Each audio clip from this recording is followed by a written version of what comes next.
स्वर्ण के समान उसका गौर वर्ण था।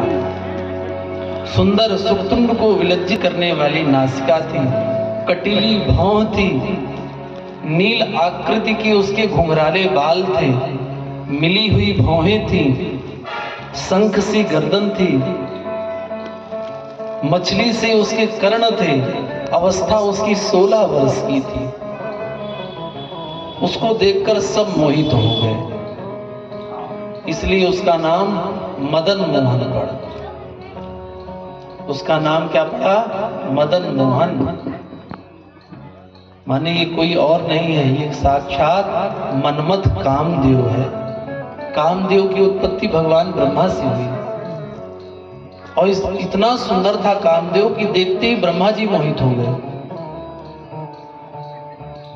अच्छा, ब्रह्मा जी ने कहा, बेटा अहम वा वासुदेवो वा स्थाणुर्वा पुरुषोत्तमम् भविष्यामस्तव वसे किमन्ये प्राणदाय। इस त्रैलोक्य में कोई भी ऐसा नहीं होगा जो तुमसे प्रभावित हुए बिना रह जाए। हमारे ऊपर भी तुम्हारा प्रभाव रहेगा। संसार के जितने नर नारी हैं सबके ऊपर तुम्हारा अपना कब्जा रहेगा। अच्छा, ब्रह्मा जी ने 5 बाण भी दिए, हर्षण, रोचन, मोहन, शोषण और मारण।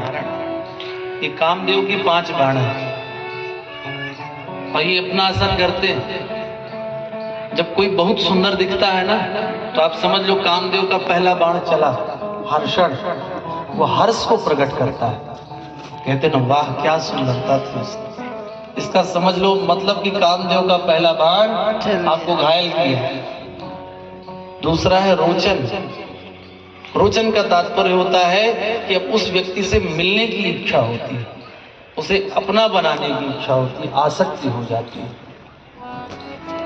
और तीसरा बाण है, जब मिलने की इच्छा भई तो तीसरा बाण चढ़ा दिया मोहन।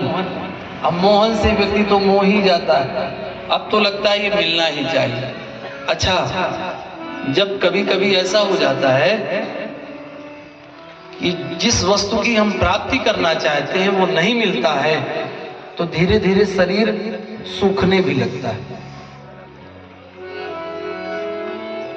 और अंतिम में हो क्या जाता है, प्राप्ति ना होने के बाद मर भी जाता है व्यक्ति। आप देखो कितनी घटनाएं हैं। माता पिता ने ब्याह नहीं किया तो नदी में ही कूद गए। उस रूपवती कन्या को हम नहीं मिल पाए, सो अब हम ब्याह ही नहीं करेंगे। ऐसा भी संकल्प लेकर लोग बैठे हैं कि हम ब्याह करेंगे तो उसी से करेंगे, और यदि नहीं मिली तो हम बाबा जी हो जाएंगे। ये होता है शोषण। अब मारण होता है अंतिम में। लोग अपने आप को भी दाव में लगा देते हैं। ब्रह्मा जी ने जब ये 5 बाण दिए, कहा बेटा इस बाण का किसी के ऊपर भी प्रयोग करके देख लो। अब बेटा बाप के ऊपर ही प्रयोग कर ब्रह्मा जी के ऊपर ही पहला प्रयोग। आपको कोई बंदूक दे, बेटा रक्षा के लिए रखना, जरूरत पड़े तो चला भी दे दो। अब बेटा ऐसा नालायक कि आपके ऊपर ही लगा दे, हाँ पिताजी देख तुम चलती है कि नहीं। ब्रह्मा जी के ऊपर ऐसा ही किया। अब ब्रह्मा जी के ऊपर 5 बाण चला। दुर्भाग्य, ब्रह्मा जी अपनी पुत्री पर आ सकते हैं।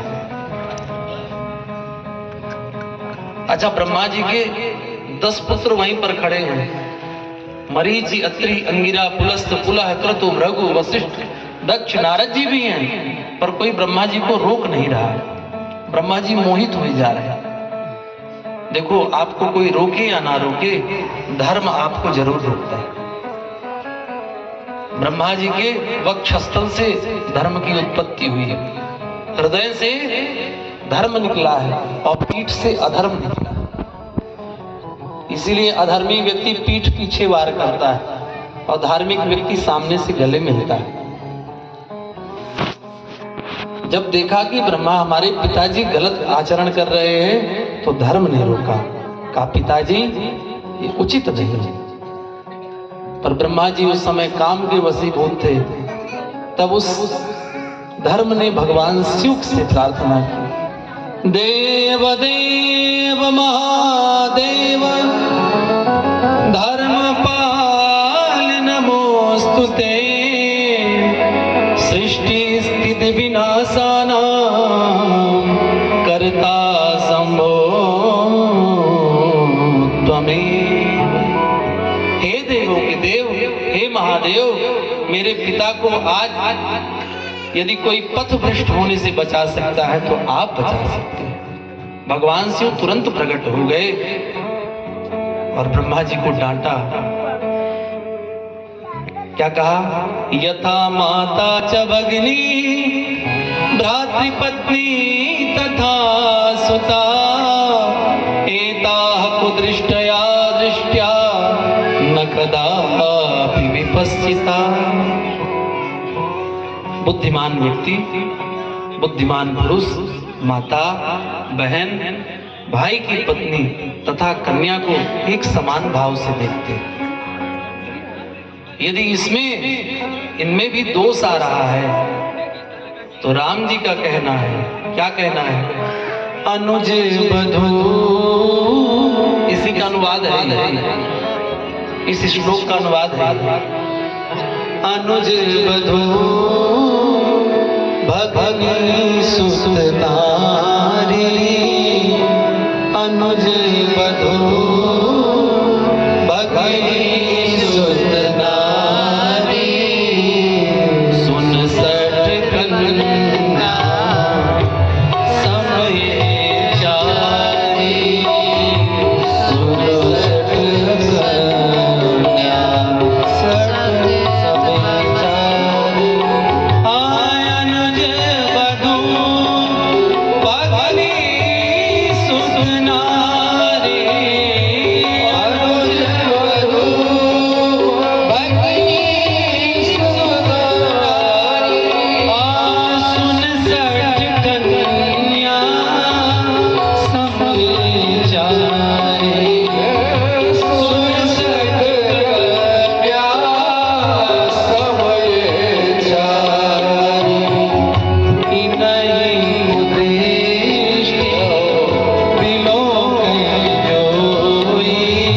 जोई, इनहि उद्देश्य, राम जी का वचन है, जोई ताई बधे कछु पाप न होई, ताई बधे कछु पाप न होई, पाप न होई, पाप न होई। ये राम जी का सिद्धांत है। अनुज वधू भगनी सुत नारी, सुन सठ कन्या समय चारी, इनहि कुदृष्टि विलोकय जोई, ताहि बधे कछु पाप न हो। जब बाली ने यही तो कर्म किया था, दुष्कर्म, अपने भाई की पत्नी को अपने साथ रखा। और बाली बाद में कहता, प्रभु आपने हमें मारा क्यों? हमारी आपसे तो कोई शत्रुता थी नहीं। हाँ, ये जरूर है कि आपकी मित्रता हमारे भाई के साथ थी, पर हमारी तो आपकी सीधी कोई शत्रुता नहीं थी, फिर आपने हमको क्यों मारा? और लोग सवाल खड़े करते हैं कि भगवान ने अन्याय किया। भगवान ने बिल्कुल अन्याय नहीं किया। वाल्मीकि रामायण में 40 श्लोकों में राम जी ने जवाब दिया है कि हमने तुम्हें क्यों मारा।